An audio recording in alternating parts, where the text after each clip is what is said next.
Bien, dans cette deuxième vidéo, on va parler de transformation. Alors, tout d'abord, je voudrais vous parler de ce que je ressens par rapport à la thématique d'oser. Le pouvoir d'oser. D'abord, c'est une formule que j'assume d'un point de vue marketing, mais je ne vois pas bien en quoi ce serait un pouvoir, si vous voulez. Oser, c'est une fonctionnalité qu'on a dans notre nature profonde, dans la vie. On a faim, on voit une pomme, on ose s'en saisir, on ose croquer dedans. Voilà ce dont il est question. Il n'y a pas un pouvoir de voir la pomme, il n'y a pas un pouvoir de prendre la pomme, il n'y a pas un pouvoir de mordre dedans, il n'y a pas un pouvoir de se régaler avec la pomme. Bon, on peut mettre le pouvoir partout si on veut, mais bon, c'est un bien grand mot pour dire pas grand-chose. Alors, d'abord, je voulais dire ça. Ensuite, je voulais dire que oser, pour moi, ça évoque de faire des trucs extraordinaires, de sauter en élastique, de faire le tour du monde, d'aller explorer des contrées inconnues, de je sais pas quoi, moi, d'exotique et d'invraisemblable. Eh bien, écoutez, il y en a que ça tente beaucoup et qui adorent ça, et je respecte absolument ça. Moi, ça ne me tente pas du tout. Oser ces trucs-là, j'en ai osé quelques-uns dans ma vie, comme vous tous. En même temps, ça ne m'a pas spécialement, comment dire, piqué au point que je veuille absolument recommencer. Donc moi, faire des trucs incroyables, je me dis que c'est plutôt un destin. Il y a des gens qui font des trucs fantastiques, bah, tant mieux pour eux, quoi. C'est des grands sportifs, c'est des grands artistes, ils vivent des grandes histoires de ceci, des grandes histoires de cela. Moi, j'aime bien les petites histoires.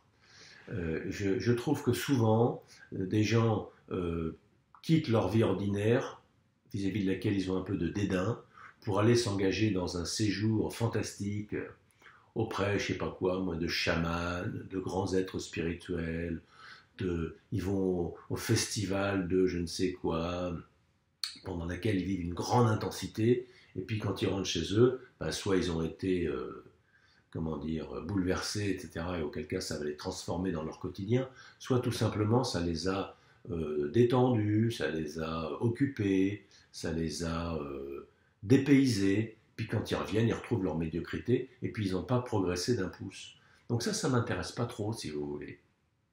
Moi, ce qui m'intéresse, c'est donc pas d'oser faire des choses extraordinaires, ce qui m'intéresse, c'est d'oser vivre des choses ordinaires. C'est d'oser incarner pleinement son corps. C'est d'oser l'expérience de la respiration. Ça, c'est quelque chose de fascinant. Pas besoin d'aller à des endroits spéciaux. C'est pour ça que le format du webinaire m'intéresse, parce que vous êtes chez vous, je suis chez moi, on est relié par le cœur, par l'intention, par le travail, et en même temps, il n'y a rien d'extraordinaire. Ce qui est extraordinaire, c'est que les choses profondes qui viennent de l'intérieur, on y a accordé toute notre attention, et là on est renouvelé, on est alimenté, on est rechargé, on est inspiré, parce que l'extérieur nous stimule à regarder vers l'intérieur. Ça, il faut oser. Très peu de gens osent cette aventure intérieure, parce que c'est l'aventure suprême. Et beaucoup vont faire l'escalade d'un sommet, vont faire 40 heures de course d'affilée sans dormir, sans manger, sans respirer, etc. Je plaisante évidemment. Voilà, formidable. Et alors? Et qu'est-ce qu'on fait de l'instant présent? Comment est-ce qu'on est à l'écoute maintenant du silence? Et du bruit qu'il y a dans le silence? Et des toutes petites choses dérisoires qui se présentent? Alors il ne s'agit pas d'opposer l'un à l'autre comme j'ai l'air de le faire, parce que tout est bien. Que des gens fassent du trail, du marathon, je ne sais pas trop quoi encore de fantastique, moi je suis admiratif. Simplement ça ne me tente pas. Voilà. Et donc accompagner des gens à vivre ça, ben, pourquoi pas, mais je préfère accompagner des gens à vivre ce que j'aime bien vivre moi-même, c'est-à-dire vivre l'instant présent, vivre tout court. Ça me motive carrément. Alors, du coup, on ne va pas faire un programme qui va vous aider à accomplir je ne sais quel rêve X, Y ou Z. Bon, on ne va pas non plus aider des velléitaires, à des indécis à passer à l'acte. Bon, c'est pas mal, voilà. Mais on va surtout vous aider à entrer dans votre vie comme une main s'enfile dans un gant pour que vous puissiez prendre toute votre place et vivre pleinement, être pleinement vous-même, être pleinement en vie, maintenant, dans votre vie ordinaire. Alors vous venez probablement avec des désirs que vous n'avez peut-être pas osé réaliser, comme nous tous, et vous en êtes conscient de certains, puis d'autres vous n'êtes pas conscient, mais c'est normal et ça vous appartient. Et ce programme va vous aider à accomplir ces rêves et à réaliser ces pulsions, ces germes, ces potentiels qui sont en vous. Mais encore une fois, ce qu'on va faire dans ce programme que nous avons concocté pour vous, c'est de vous aider à explorer les fondements même de la vie, les fondements de votre vie, chacun à votre manière, chacun à votre rythme, chacun avec votre niveau de profondeur à vous, avec votre maturité de l'instant. On ne va pas se comparer par rapport à la maturité, ça ne sert à rien. On ne peut pas comparer, il y a trop de paramètres, c'est trop complexe. Et en plus, les êtres sont tous différents les uns des autres. Et vous-même, à chaque instant, vous êtes complètement différent de l'instant d'avant, en admettant qu'il y a une réalité à l'instant d'avant, l'instant présent, l'instant d'après. Il n'y a peut-être, on le verra ensemble, qu'un seul instant présent, depuis toujours et à jamais, et c'est notre mental qui plaque par-dessus une impression, une représentation, une projection d'un temps linéaire qui irait du passé vers le futur en passant par le présent. Nous en reparlerons, nous allons dédier une semaine de travail à cette notion-là. Donc je ne veux pas déflorer le sujet par avance, mais je veux vous dire qu'il n'y a pas besoin de se comparer, et nous n'avons pas des grilles de lecture qui nous permettent de classer les gens ou nous-mêmes dans des cases pour dire ça y est, j'ai un meilleur niveau de profondeur ou un meilleur niveau de maturité que hier ou avant-hier. Tout ça, ça ne veut rien dire. Ce qui veut dire quelque chose, en revanche, c'est d'être fondamentalement plus vivant, c'est-à-dire plus profondément humain. Qu'est-ce que ça veut dire? Ça veut dire, et je pèse mes mots, être plus libre, ça veut dire être plus joyeux, ça veut dire être plus aimant, et ça veut dire être plus tranquille. Voici les 4 caractéristiques d'un accomplissement réel. Être libre et responsable, pouvoir prendre des décisions. Être joyeux et inspiré, être dans la gratitude. Être aimant, sensible et dans la relation. Être tranquille, c'est-à-dire être en paix et être profondément conciliant. Ça, devenir ça, c'est-à-dire laisser ces vertus naturelles s'épanouir dans notre vie, dans la vôtre, dans la mienne, moi, je trouve que ça vaut vraiment le coup. Ça, c'est vraiment extraordinaire. Et c'est ça que je me propose de vous suggérer au travers de ces 8 facettes qui vont composer ce cycle de développement, non pas de la personne, mais de développement de votre nature profonde. Il s'agit de se laisser transformer de l'intérieur. Alors, être responsable, ça ne veut pas forcément dire qu'il y aurait des tas de trucs à faire. Faire, on en crève de se faire. Se faire n'est pas une action, se faire est une agitation. Une agitation qui ne vise qu'à nous rassurer en nous occupant la tête. Or, il ne s'agit pas de s'occuper la tête, il s'agit de s'incarner dans son corps et d'être complètement présent, les 2 doigts dans la prise. En même temps, je dis ça, je fais tomber mon petit machin qui permet de passer les slides que j'ai comme support pour cette première présentation afin d'être un peu sérieux et de ne pas trop improviser. Donc, je vous disais, il s'agit d'être incarné. Quand on ne l'est pas bien incarné, on fait des gestes disharmonieux et on fait tomber les trucs qu'on a dans la main. Quand on est à peu près incarné, on les rattrape et il n'y a pas de casse. Donc c'est un peu ce qui m'est arrivé. À la fois, je parlais de la tête, donc forcément j'y étais, donc forcément j'étais maladroit. Mais comme j'ai l'habitude de redescendre en vitesse dans le corps pour éviter de faire trop de conneries, j'ai rattrapé le truc. Voilà. Ce que je voulais vous dire, c'est que ce qu'il y a à faire surtout, c'est à vous laisser transformer, à laisser se faire la transformation en vous-même, sans vous agiter, sans interférer, sans vous interposer. Surtout ne manipulez pas la transformation. La vie, regardez la vie, sa toute puissance.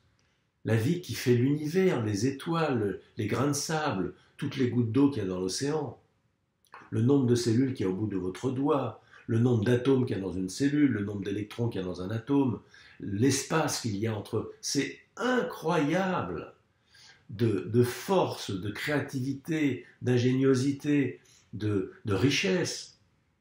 Qu'est-ce que vous voulez, vous, avec votre petit ego et votre petit mental, votre petite personnalité qui veut tout contrôler, qu'est-ce que vous voulez aller foutre les doigts là-dedans pour manipuler quoi que ce soit? Mais rendez-vous compte, c'est ridicule.